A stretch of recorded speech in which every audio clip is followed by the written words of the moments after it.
수령님 가슴이 얼마나 아프셨을까 그걸 제가 아는 겁니다. 제가 아는 거예요.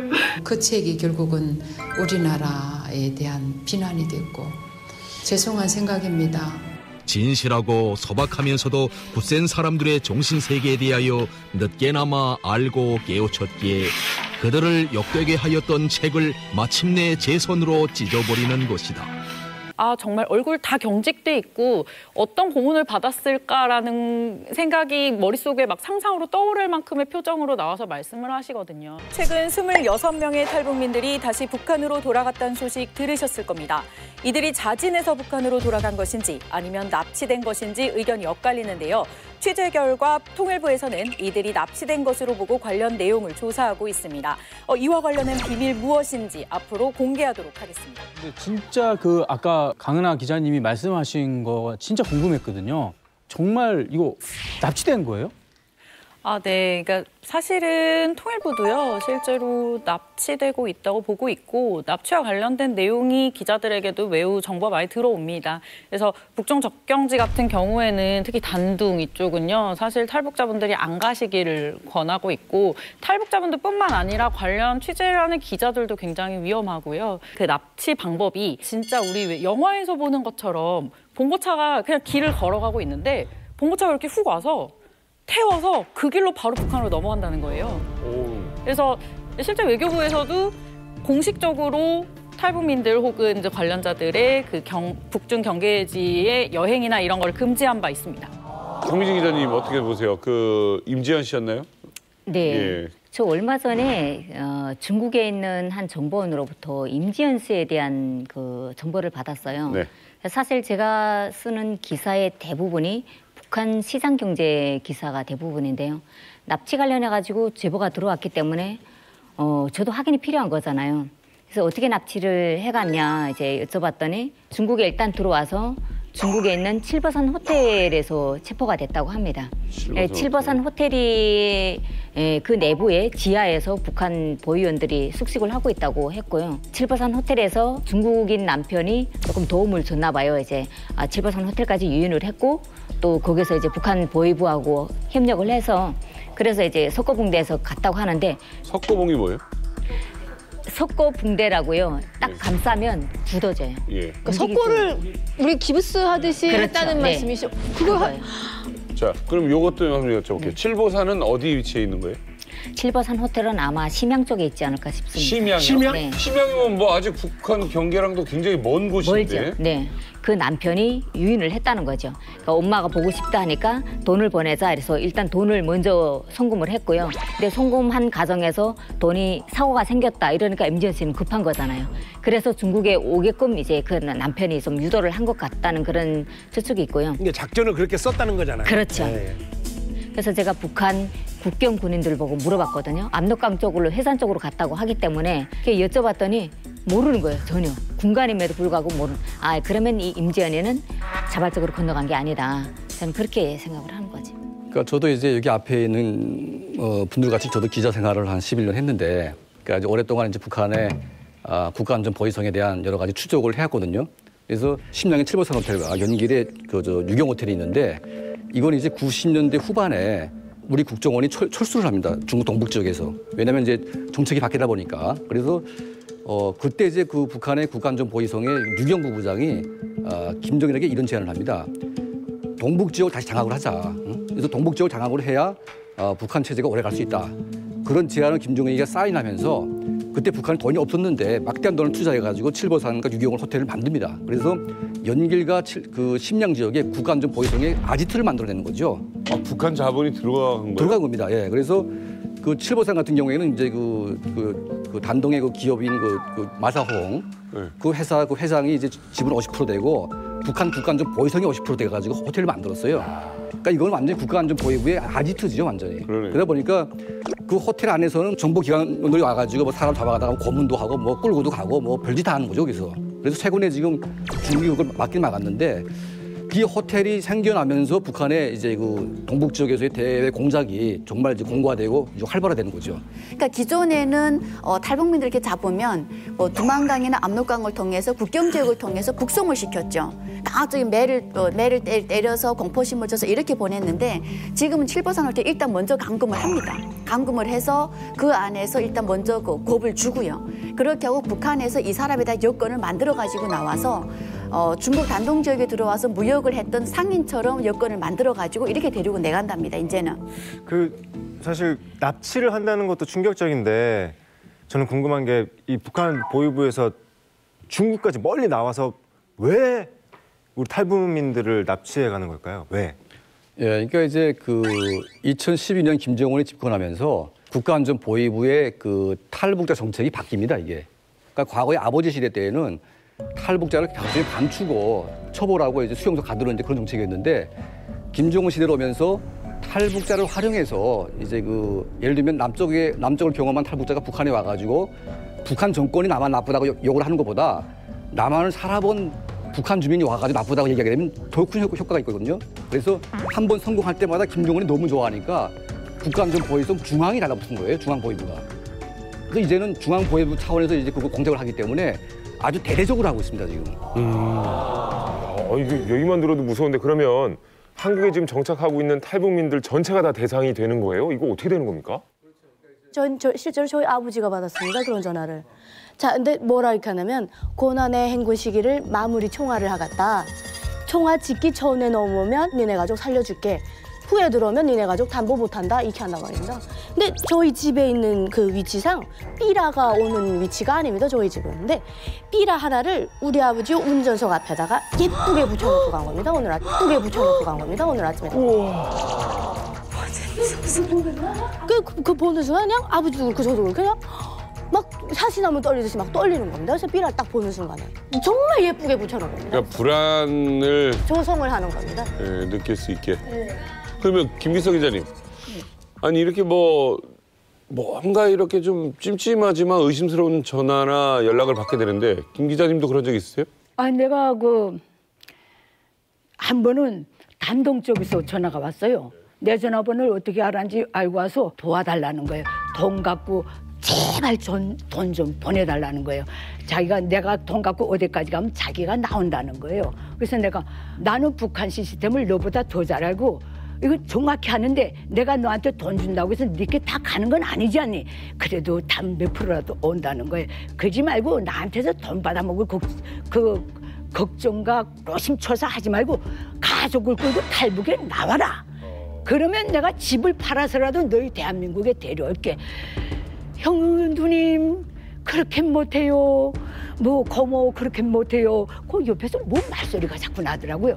그 듣다가 내가 딱 감잡고 꽃제비들도 부모도 없이 가이드도 없이 별 하나 보고 동남아를 돌아서 대한민국에 품에 안기는데 너는 왜 못 오냐? 너네는 못 간대요. 그럼 거기서 죽어! 하고 전화를 끊었어요, 내가 아예. 그렇지 않으면 걔도 죽고 나도 죽을 것 같더라고요. 잘못 다 전화오면 그다음에 다시 전화 안 와요. 일부러? 네. 여지를 두면 자꾸 또. 제가 진짜 좋아하는 친구인데 이제 북한 동생뻘이에요. 근데 걔가 작년도쯤에 이제 전화가 왔어요. 북한에서. 엄마가 전화가 처음에 왔는데 얘네는 연선 지역이라서 엄마랑 거의 이틀에 한 번씩 통화할 정도로 이제 자주 통화를 해요. 근데 어머니 목소리가 예전 같으면 이제 항상 편안한 목소리인데 덜덜덜덜 막 떨면서 이게 내가 어떤 귀한 분을 모시고 왔는데 놀라지 말고 전화 받아. 이렇게 엄마가 직접 목소리를 전화하면서 바꿔준 거예요. 그래서 얘는 아무 생각 없이 이제 누구냐고 여보세요 이랬더니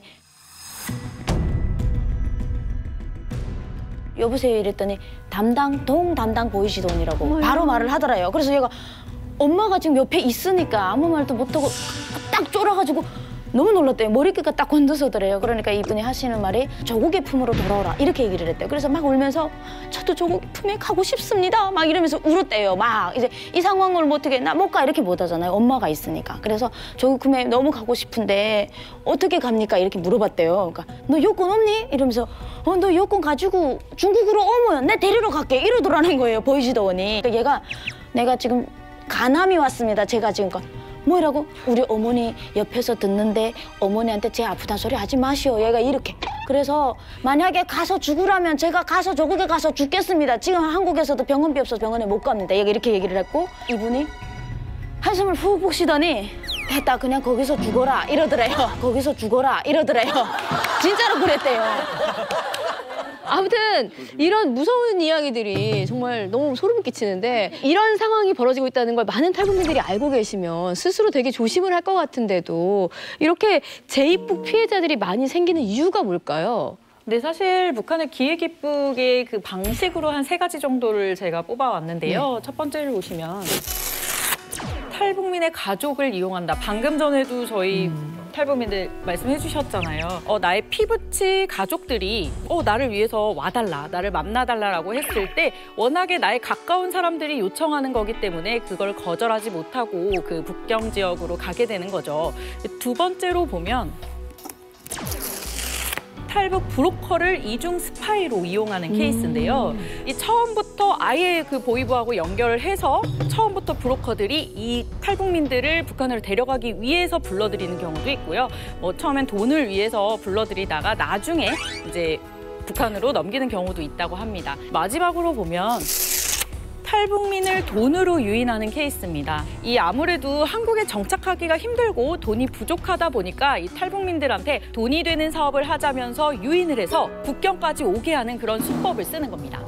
특히나 뭐 가족을 특히 이용하면 그 누구도 뭐 돌려서 생각할 수 없을 것 같아요. 최근 며칠 전이에요. 이상 그 시집현인데 시누이하고 그 남편이 오다가 붙잡혔대요. 보이부에 붙잡혔는데 그 시누이가 그 자리에서 약을 먹고 자살했답니다. 내가 이렇게 사람 뭘 하겠냐고. 자살했는데 그 시집현에서 이상 전화가 왔는데 그 남편이 이상 보이부에 붙잡혔는데 돈을 1,000만 원을 요구한답니다. 그래 왜 1,000만 요구하는 걸까? 죽었는데 이 남편을 구해야 되겠는데 돈 1,000만 원이 필요하다. 그러니까 붙잡힌 걸 가지고 보이부가 이상 또 다시 아불가에서 돈을 빨아내는 겁니다. 그 사람이 사망한 그걸 가지고 얼마나 그 간악합니까 글쎄. 그래 그걸 어떻게 하는가? 우린 전화를 1분 이상 안 합니다. 1분간 딱 하고 또 다시 끊었다 다시 하고 하는데 5분, 10분 하고 다시 전화를 키면은 우리는 깐지로 들어가요. 깐지는 중국말로 끊었다는 소리인데. 그런데 계속 통화가 들어가는 거는 보이부가 전화를 켜놓고 거기서 항시적으로 대기하며 기다린다는 그 한 탈북민은 지금 북한에 가족이 다 계시는데 중앙에서 직접 평양에서 내려온 사람들이 카메라를 대고 이렇게 살아가는 모습, 그다음 그 유원지 공원 같은 데 가서 데려가서 또 노는 모습 찍고 이렇게 다 찍어 갔대요. 그러면서 그 이 가족들한테 그동안 당에서 무관심했는데 이제부터 잘 돌봐주겠다. 네, 잘 돌봐줄 테니까 절대 걱정하지 말고 안심하고 잘 있어라. 이렇게라고 했대요. 그래서 그 전화를 받은 탈북민이 무슨 생각 드냐면 우리 가족을 잘 돌봐준다는데 혹시 내가 가도 되지 않겠느냐라는. 그러니까 이게 뭐냐면 은근슬쩍 이런 그 메시지를 던져주는 것이 아닌가라는 이런 생각이 들더라고요. 정말 경험담을 들어보니까 철두철미하게 접근을 그런 식으로 하네요, 정말. 그러니까 사실 그러니까 브로커와 북한의 보이부는 협업을 해요. 예를 들어서 그 한국에 살고 있는 탈북민이 가족을 데려오기 위해서 브로커에게 연락을 하면은 브로커는 북한에 있는 또 연락처에 연락을 하거든요. 그럼 가장 안전한 선이 보이부를 통해서 두만강을 넘는 선이거든요.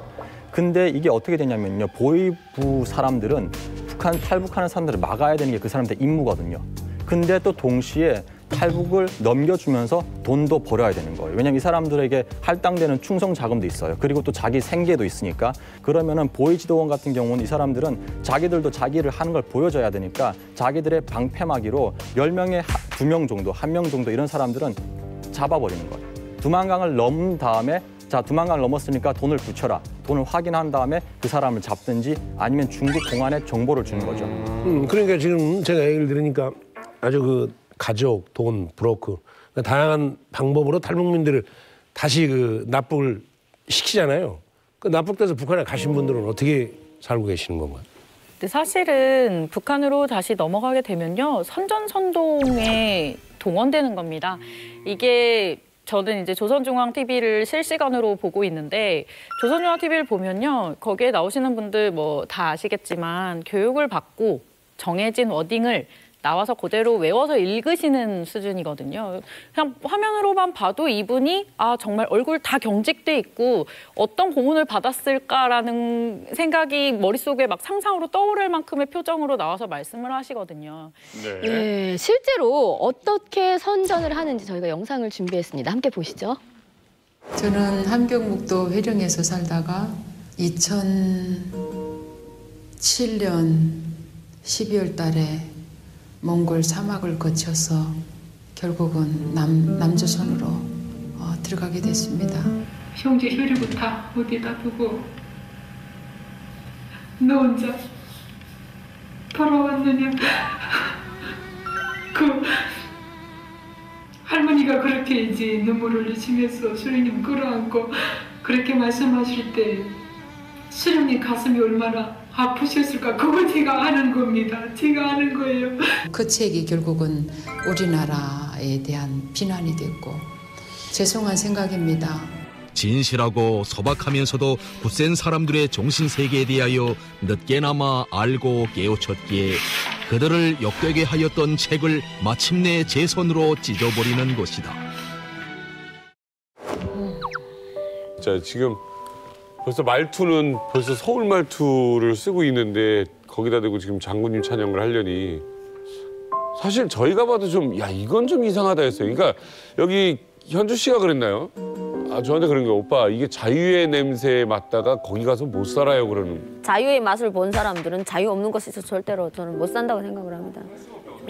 사실 저희가 좀 짚고 넘어갈 부분이 있는데 김일성, 김정일 때도 이제 유인 납치를 했거든요. 근데 김정은에 들어서서 어떤 현상이 일어나냐면은 다시 유인 납치 당한 사람들을 TV에 내오게 하거든요. 그건 뭐냐면은 북한 입장에서는 이런 사람들이 훨씬 좋아요. 한국 사회에 잘 정착을 했고 그리고 이 사람의 입으로 남한 사회는 허위 날조의 사회이고 자기가 방송에서 이야기하고 책으로 쓴 이 모든 글들이 남한의 안기부가 자기를 하게끔 압박을 해서 거짓 증언을 했다. 그렇게 하면서 북한 같은 경우는 남한을 비판하기 위한 하나의 선전 도구로 이제 사용을 하는 거죠. 저기 분단 저널리즘 뛰어넘기를 쓰신 우리 신석구 기자님. 그러니까 저 영상 속에는 모두가 다 이렇게 그 의미가 있잖아요. 그렇습니다. 지금 뭐 어떻게 보셨어요?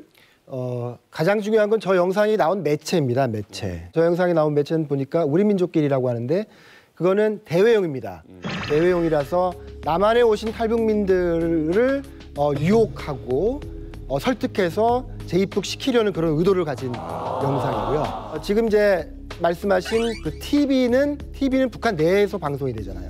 이거는 체제 이제 선전용이죠. 그런데 탈북했다가 다시 돌아왔다는 내용이 북한 내부 사람들한테 퍼지는 게 과연 체제 유지에 도움이 될까 이런 고민을 할 겁니다. 그렇죠. 거기에 목적이 정확히 있어야 되는데. 그래서 아마 이게 저 사람이 탈북했었다라는 것이 알려지면 괜히 체제 유지에 안 좋다. 김정은의 독재 체제를 약화시킨다라고 판단되면 방송하지 않겠죠. 그러네요. 편집자가 없고 찍은 장면들 모두가 기다려 그 순간들 애국에서 빵빵 터지네 놓치지